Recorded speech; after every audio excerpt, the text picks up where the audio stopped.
As informações do Cruzeiro com o Samuel Venâncio, cujo drone não está conseguindo descobrir. O homem está fazendo mistério, Samuca. Boa noite. Boa noite, Léo. Boa noite para os amigos ligados aqui na turma do bate-bola, confirmando 6h40. O drone, ele sobrevoa, mas tem que ter algum trabalho mais forte, algum trabalho tático, mostrando o time para a gente ter uma ideia, pelo menos uma noção do que pode fazer o Paulo Pessolano. Mas o Cruzeiro fechou a preparação hoje, na Toca da Raposa 2, teve o treinamento pela manhã, jogadores foram liberados, pelo menos neste início, nada de concentração. Contra o RT, jogadores foram liberados, só se reapresentaram no outro dia cedo, no dia do jogo. E contra o América também, a história se repete. Jogadores foram liberados após o almoço, a turma em casa.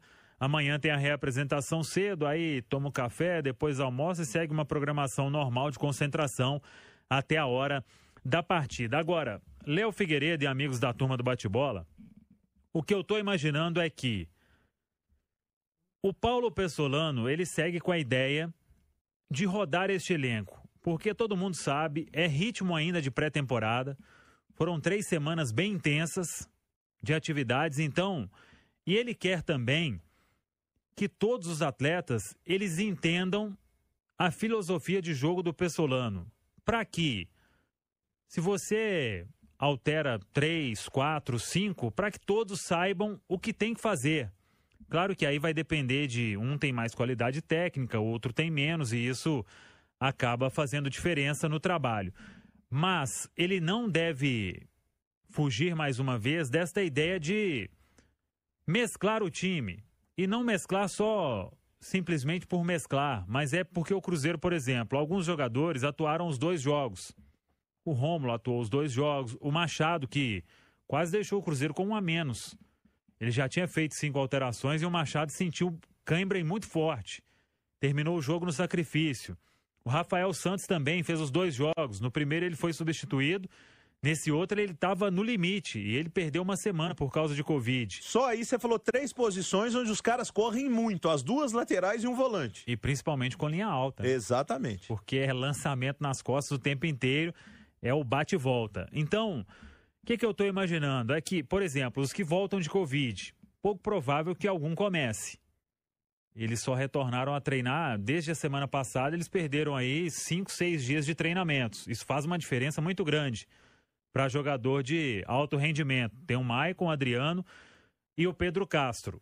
Alguns ele vai voltar para o time. O Vagninho já foi preservado, mesmo assim entrou com 30 minutos do primeiro tempo, mais ou menos. O João Paulo entrou só no segundo tempo. Se o Maicon não jogar, não começar, aí ele pode manter o Matheus Silva com o Sidney. E o Matheus até foi substituído aos 15 mais ou menos do segundo tempo. Ele já tirou o Matheus Silva até pensando nisso, porque o Matheus foi titular no primeiro jogo e atuou os 90 minutos. Então, essa escalação vai ficar para amanhã, mas a ideia é que, mesmo dando uma rodada no elenco, por exemplo, se ele rodar o elenco, tirar os que eu falei que jogaram 2 jogos, ele dá para fazer um time com Rafael Cabral, Gabriel Dias, Matheus Sidney e vamos colocar, vai estrear o Bidu. No meu campo ele tem, o Nonoca saiu reclamando um pouco de desgaste também porque ele perdeu alguns treinos. Ele sentiu um probleminha naquele jogo, no treino contra o Sub-20, então se ele não começar, pode ter o William Oliveira. Aí tem o João Paulo voltando, pode voltar o Giovani. Não sei se ele coloca Bruno e Vagninho, porque são os 2 únicos pontos à disposição.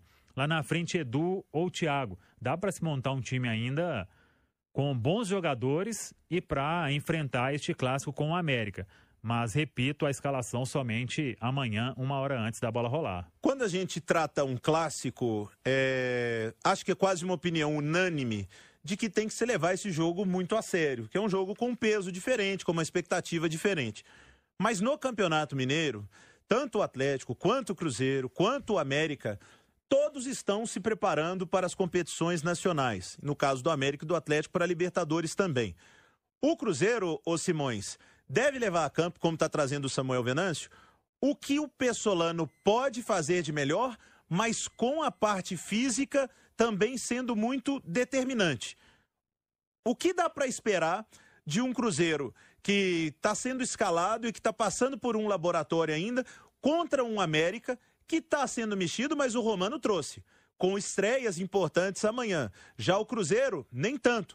O que dá para esperar desse jogo, Simões? Olha, Lê, eu acredito que muito estudo dos dois lados, tá? Porque o Clássico, apesar de ser só a terceira rodada do Campeonato Mineiro e de ambos dificilmente ficarem de fora das semifinais, mas vale muito. É um início de trabalho, uma vitória dá muita motivação. Eu acho que no lado do Cruzeiro, não sei se o Samuel concorda com isso, ele que tem o drone, mas de toda forma, pelos jogadores que foram preservados, tá? Lá em São João del Rei, eu acredito que João Paulo, Giovani, Vagninho, eles fazem parte dos planos do Pazuello para esse jogo, para esse clássico contra o América. Tá? Acredito que o Cruzeiro possa ter um meio de campo mais forte, acredito nisso sim, porque vem de um histórico aí de derrotas para o América nos últimos confrontos, e o América tem um bom time, é um nível diferente dos que o Cruzeiro já enfrentou até agora. Interessante essa colocação que o Samuel faz, né? O Cruzeiro passar a ter uma maneira de jogar, e o Campeonato Mineiro é exatamente o laboratório para se poder fazer isso. Até observar quais jogadores se encaixam no estilo de jogo que o treinador quer. De repente pode ter gente lá, ele pode dizer, olha, eu preciso de mais 2 volantes, porque os volantes não se encaixaram. Olha, a lateral é um problema, o lateral não consegue fazer o que eu quero. Então, é a situação, é a competição ideal para que ele possa fazer todos os tipos de testes que ele precisa. Mas, de toda forma, acredito que mesmo nesses testes, há alguns jogos que são especiais. E esse clássico de amanhã, sem dúvida nenhuma, é especial, Léo. Um clássico é sempre um jogo diferente. Mineirão, Samuel Venâncio, conversávamos agora há pouco ali na redação, e temos que ser transparente aqui com a torcida, que o novo protocolo dificulta um bocado para a torcida ir ao campo. Vimos um pouco do reflexo, inclusive jogo do Brasil, que acontece hoje, jogo 9h30, com transmissão da Itatiaia, Brasil e Paraguai. O clássico amanhã também. Qual que é a expectativa para o Mineirão amanhã, Samuel? Pois é, com certeza não será aquele público que teria com o protocolo antigo. E a gente não está aqui criticando questionando o protocolo, sim, mas estamos pontuando que... Exato, que pesa. Que pesa porque o Cruzeiro até tentou parceria com algum laboratório. No ano passado o Cruzeiro conseguiu, porque a demanda por testes era muito menor. A pandemia estava ali num momento de controle, não tinha essa nova variante, então... Para o torcedor que era sócio, tinha teste de R$30. Hoje, o teste mais barato aí, pelo que eu vi, R$80, R$90.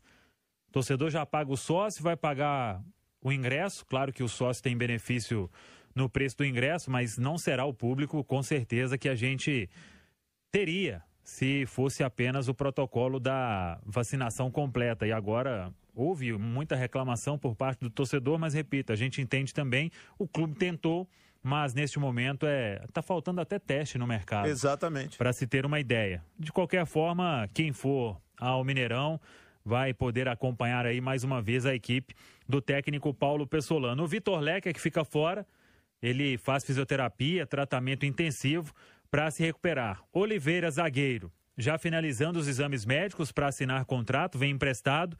E um nome que a gente antecipou hoje, o Fernando Canezin, 29 anos, meia, esteve por último no Atlético Paranaense, tem negociação avançada também com o Cruzeiro para uma composição de elenco.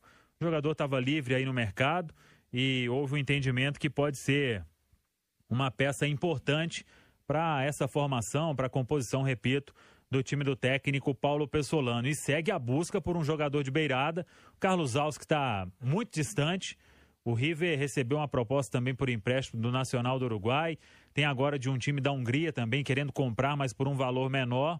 O River até começou a colocar o Auski lá para jogar, para ver se ele fica na vitrine. Então hoje está muito distante de ser esse o nome buscado pelo Cruzeiro. A diretoria trabalha para arrumar outra situação. E sobre Marcelo Moreno, Léo Figueiredo, uma informação que eu e o Guilherme Pio, a gente detalhou tudo no itatiaia.com.br. É uma proposta que foi feita ao staff do Marcelo, meio que similar à do Fábio.